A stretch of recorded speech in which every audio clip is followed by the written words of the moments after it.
Hello and welcome to #Share a Story from Roundabout Dramatherapy. My name is Colin Campbell. I'm an actor and I've also done lots of work with Roundabout. Anyway, I'd like to share a story with you. This is one that was collected by the Brothers Grimm and it's called The Mouse, the Bird and the Sausage. Have a listen. See what you think. A mouse, a bird and a sausage set up home together. And for a long time, they carried on very happily, living within their means and even managing to save a little.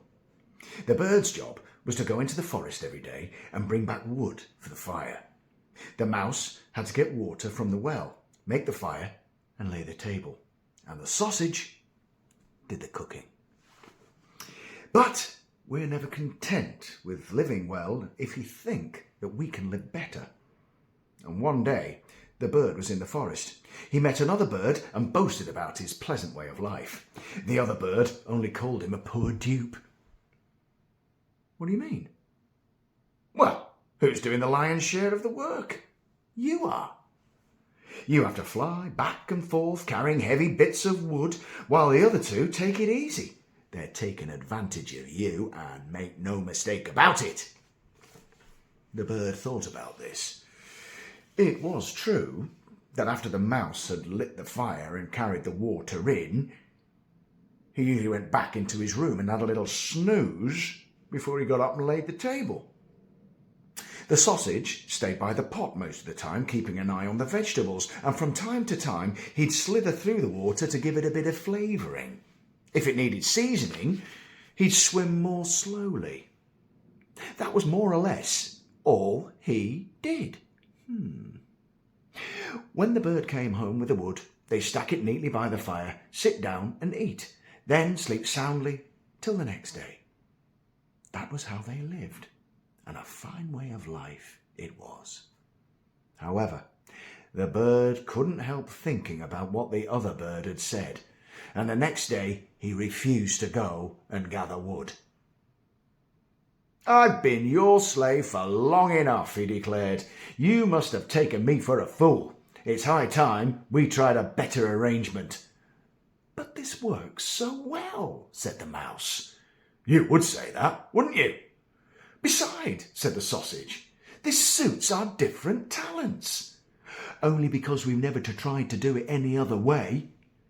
The mouse and the sausage argued, but the bird wouldn't be denied. Finally, they gave in and drew lots. And the job of gathering wood fell to the sausage, of cooking to the mouse, and of fetching water and making the fire to the bird. What happened? After the sausage went out to gather some wood, the bird lit the fire and the mouse put the saucepan on the stove. Then they waited for the sausage to come back with the first load of wood. But he was gone so long, they began to worry.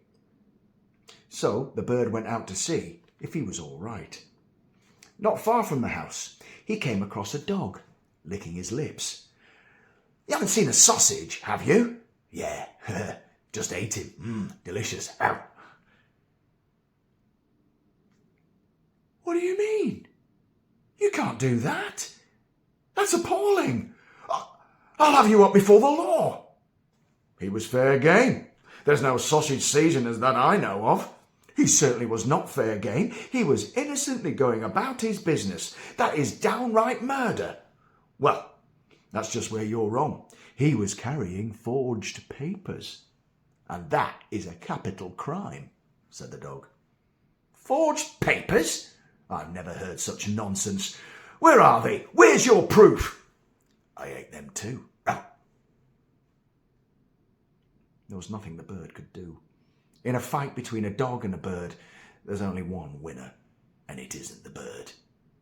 He turned back home and told the mouse what had happened. "Eaten?" she said.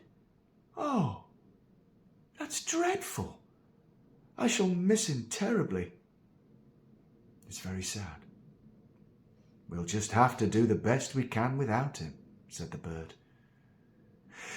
The bird laid the table, and while the mouse was putting the finishing touches to the stew, She remembered how easily the sausage had managed to swim round and round to season it, and thought that she would do the same. So she clambered onto the saucepan handle and launched herself in. But either it was too hot and she suffocated, or else she couldn't swim at all, and she drowned, for a tall offence. She never came out. When the bird saw the vegetable stew coming to the boil with a dead mouse in it, he panicked. He was making up the fire at the time, and in his shock and alarm, he scattered the burning logs all over the place and set fire to the house. He raced to the well to get some water to put it out, but he got his foot caught in the rope, and when the bucket plunged down into the well, down he went with it, and so he was drowned. And that was the end of them all.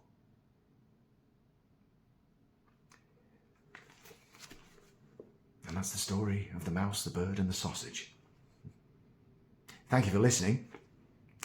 And thank you for joining us for #Share a Story from Roundabout Dramatherapy.